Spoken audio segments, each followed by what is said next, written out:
Homicide.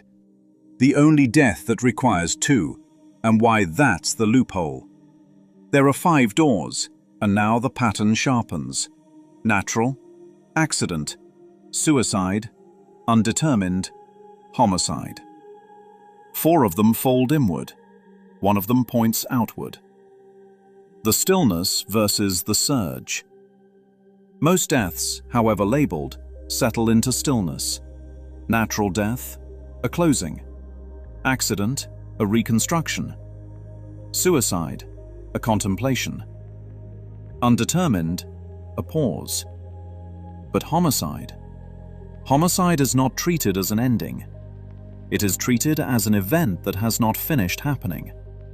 Phones ring, lights flash, people move, jurisdiction expands, time stretches. The body is no longer the center. The story becomes the center. The 20% that drives 80%. 1 in 5 doors. But this one door creates the majority of motion. Not because it happens most, but because it demands the most interpretation.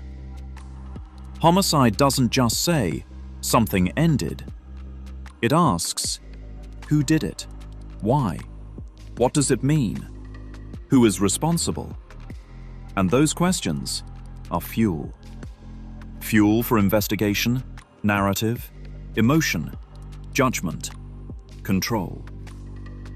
The system is not reacting to death. It is reacting to uncertainty plus blame. Why activity feels like truth. Activity gives the illusion of progress. Movement feels like meaning.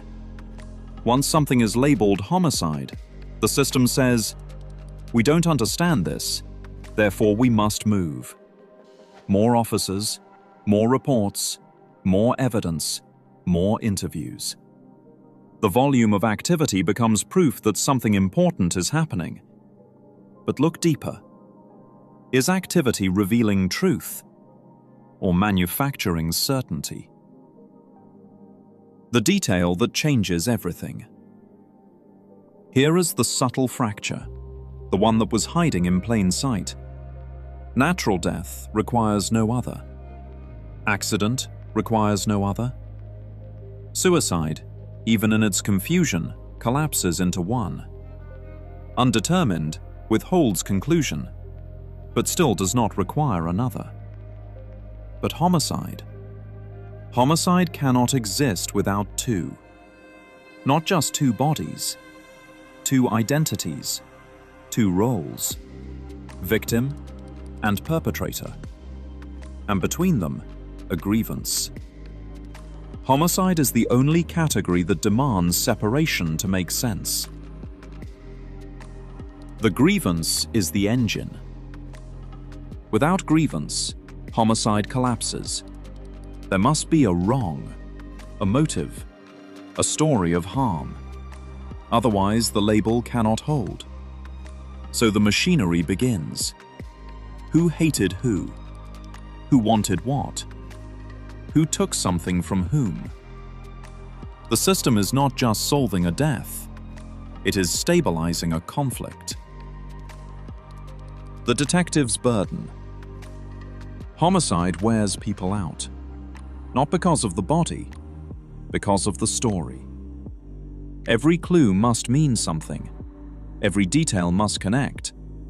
Every silence must speak. And if it doesn't, the mind fills the gap. Not to lie, but to complete the structure. The hidden mechanism. Homicide introduces a dangerous premise. There are separate selves, and one can end another. That belief must be preserved, so the system builds motive, timeline, identity, guilt. Not just to solve a case, but to protect the framework itself. Because if the separation fails, the category collapses. The case that was already closed. And this is where everything turns. If the problem and the solution are together, then what is being solved? If the case is already closed, why is the system still moving? Because homicide depends on an open loop. It requires an unresolved other. It requires someone to blame, someone to pursue, someone to complete the story.